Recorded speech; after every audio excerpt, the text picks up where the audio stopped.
Since the idea is, after all, called negative harmony, we're going to spend most of our time discussing the harmony part and looking at the harmony part of this theory. But as we learned with Steve Coleman and the harmonic dualists, there's also a really important melodic part of this idea or theory. So let's take a look at melodies and swapping melodies around. Now, if we follow the dualist principles, this melody, each of these notes, according to the dualist, would be swapped, so they would have the same interval, but they would go in the opposite direction.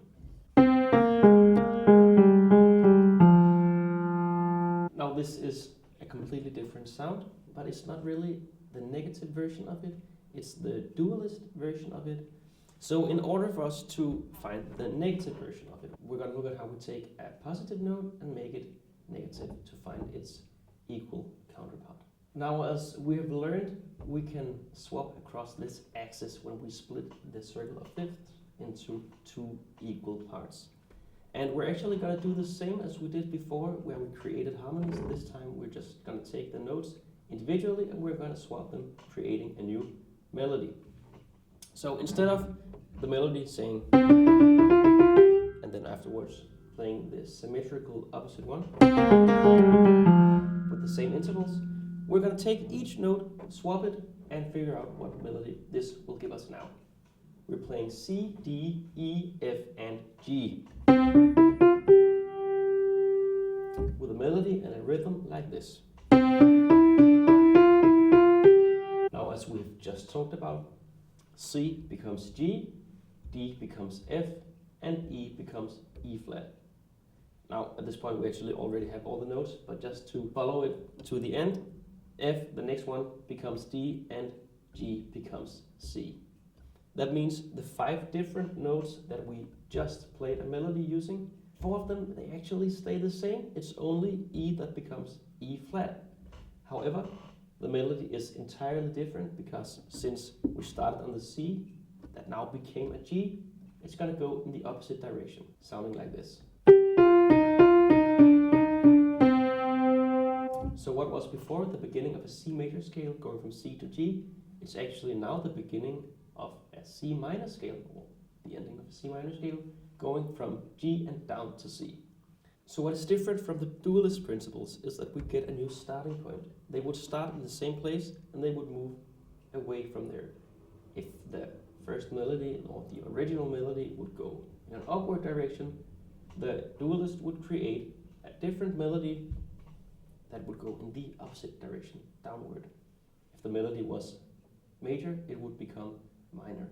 And if the melody was minor, it would become major. Since we're using the negative version to swap now, not the dualist way to swap, we're going to have new starting points. So let's say we use the same melody, but we make it a slight bit longer to create a better example.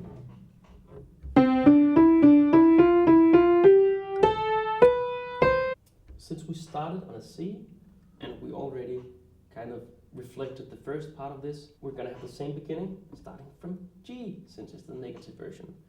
And since it keeps on going upward, the negative version will actually keep on going downward. So let's just play the entire thing. First the positive, then the negative.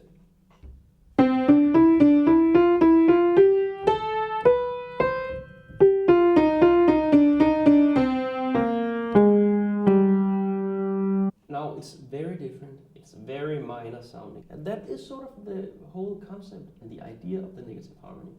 That major becomes minor, plagal becomes perfect, and so on. Now we can also play a melody that isn't the melody from, for example, a sheet music and then swap that.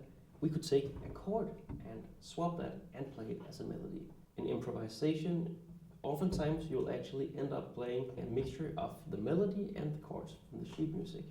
But you can swap these chords as we have just done and use that in your improv.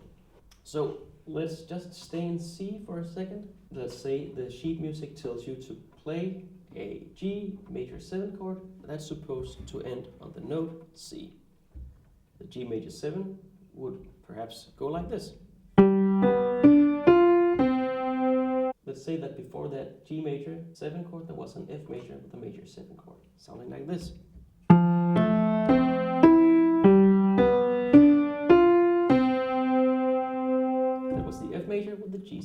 afterwards, ending on the C.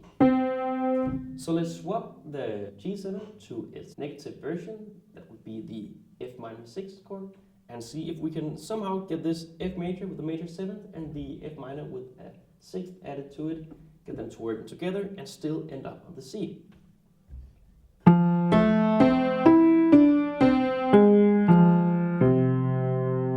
Be one way to play it. It's very straightforward, taking every note in the chord one time. But let's say that the bass player is still gonna keep his bass note on the G because he doesn't know what you're about to do. So we're still gonna play the F major with the major 7 chord, followed by an F minor 6th chord, and ending on the C again. However, the bass player, which is now gonna be my left hand, is gonna play F, followed by a G, and then ending on a C again. So we're gonna play the same melody, but now with a different bass, sounding like this.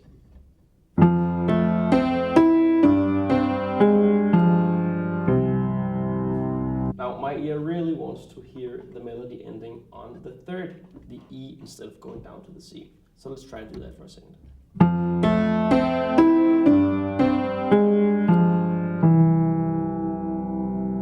With the different bass note, the intervals between the new melody and the bass note that we were kind of supposed to play is actually kind of exciting here.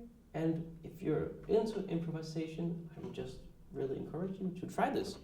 Swap different chords, keep on playing the bass note, at least use the negative reflecting system to swap one chord and create melody from it, and not just create entire chords from it.